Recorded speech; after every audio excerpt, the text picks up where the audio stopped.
ನನಗೆ ಒಂದು ಸಾರಿ ನನ್ನನ್ನು ಹೊಗಳೂ ಬರೆದಿದ್ದಾರೆ, ತೆಗಳೂ ಬರೆದಿದ್ದಾರೆ. ಒಂದು ಸಾರಿ 1985ನೇ ಇಸ್ವಿ ಅಂತ ಅನ್ಸುತ್ತೆ, ಪಾರ್ಲಿಮೆಂಟ್ ಎಲೆಕ್ಷನ್. ಶ್ರೀಕಂಠ ದತ್ತ ಬಿಜೆಪಿ ಕ್ಯಾಂಡಿಡೇಟ್, ಅಲ್ಲ ಕಾಂಗ್ರೆಸ್ ಕ್ಯಾಂಡಿಡೇಟ್, ಶ್ರೀಕಂಠ ದತ್ತ ಕಾಂಗ್ರೆಸ್ ಕ್ಯಾಂಡಿಡೇಟ್. ನಾನು ಅವ್ರ ವಿರುದ್ಧ ಕಂಟೆಸ್ಟ್ ಮಾಡಬೇಕು ಅಂತ ಹೇಳಿ ಲಂಕೇಶ್ ಅವರು ನನಗೆ ಹೇಳಿದ್ರು. ನಾನು ಹೇಳಿದೆ, ನಾನು ಶಾಸಕನಾಗಿದ್ದೀನಿ, ಮತ್ತೆ ಎಲೆಕ್ಷನ್ ಬರ್ತದೆ, ಅಸೆಂಬ್ಲಿ ಎಲೆಕ್ಷನ್ ಬರ್ತದೆ, ನಾನು ಮತ್ತೆ ಅಸೆಂಬ್ಲಿ ನಿಂತ್ಕೋಬೇಕು ಅಂದ್ಕೊಂಡಿದ್ದೀನಿ.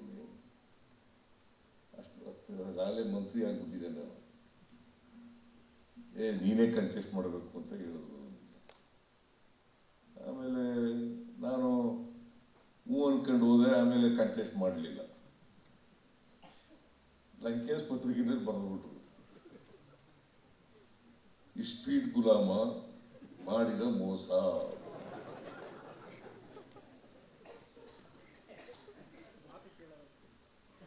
ನಾನು ವಕೀಲನಾಗಿದ್ದಾಗ ಇಸ್ಪೀಟ್ ಆಗ್ತಿದ್ದೆ.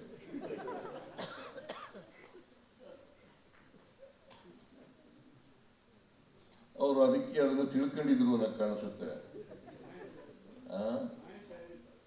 ಮಹೇಶ್ನಿ ಹೇಳಿರ್ಬೋದು, ಅಥವಾ ಇವ್ರಿಗೆ ಗೊತ್ತಾಗಿರ್ಬೋದು. ಬಹಳ ದಿನ ಎಲ್ಲಿಂದಲೂ ಬಂದವರು ಸಿನಿಮಾ ಮಾಡ್ತಾ ಇದ್ರು, ಹಾಗಾಗಿ ಡೈರೆಕ್ಟ್ ಆಗಿ ಇದ್ರಲ್ಲ ತಿಳ್ಕೊಂಡಿರ್ಬೇಕು ಅನ್ನೋ ಕಾಣಿಸುತ್ತೆ.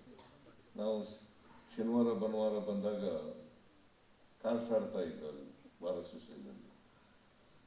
ಅಂದರೆ ಸಾಯಂಕಾಲದ ವೇಳೆ ಕೋರ್ಟ್ ಅವಧಿ ಮುಗಿದ ಮೇಲೆ ಕಾರ್ಡ್ಸ್ ಆಡ್ತಾ ಇದ್ರು. ಯಾಕೆ ನನಗೆ ಹೇಳೋದು ಬರೋದು ಅಂತಂದ್ರೆ, ನನಗೆ ಮಹಾರಾಜನ ಮೇಲೆ ನಿಂತ್ಕೊಳ್ಳೇಬೇಕು. ನೀನು ಕುರುಬರ ಜಾತಿನಲ್ಲಿ ಹುಟ್ಟಿದ್ಯಾ, ಸಾಮಾನ್ಯ ಕುಟುಂಬದಿಂದ ಬಂದಿದ್ಯಾ, ನೀನು ನಿಲ್ಲೇಬೇಕು ಅಂತ ಹೇಳಿ ನನಗೆ ಹೇಳಿದ್ರು. ಹಾಗಾಗಿ ನಾನು ಹೂ ಅಂತ ಅಂದಿದ್ದೆ. ಆಮೇಲೆ ನಿಂತ್ಕೊಳ್ಳಲಿಲ್ಲ. ಶಾಂತಮೂರ್ತಿ ನಿಂತ್ಕೊಂಡಿದ್ರು ಲೋಕಸಭೆಗೆ. ಸೋತರು ಅಂತ ಇಟ್ಕೊಳ್ಳೋಣ, ನಾನು ಸೋಲ್ತಿದ್ದೆ.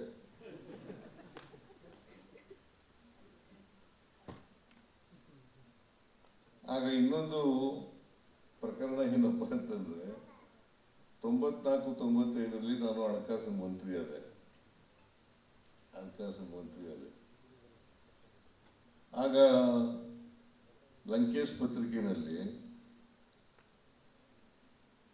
ಸಿದ್ದರಾಮಯ್ಯನಿಗೆ 100 ಕುರಿ ಲೆಕ್ಕ ಹಾಕಕ್ ಬರಲ್ಲ,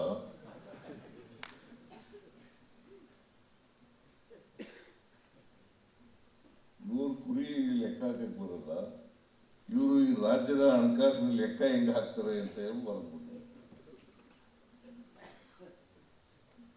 ನಾನು ಹಣಕಾಸು ಮಂತ್ರಿ ಆಗಬೇಕು ಅಂತ ಅನ್ಕೊಂಡಿರ್ಲಿಲ್ಲ. ದೇವೇಗೌಡರು ನನಗೆ ಒತ್ತಾಯ ಮಾಡಿ ಹಣಕಾಸು ಮಂತ್ರಿ ಮಾಡಿದ್ರು. ಸೊ ಇದನ್ನೇ ಚಾಲೆಂಜ್ ಆಗಿ ತಗೊಂಡೆ ನಾನು.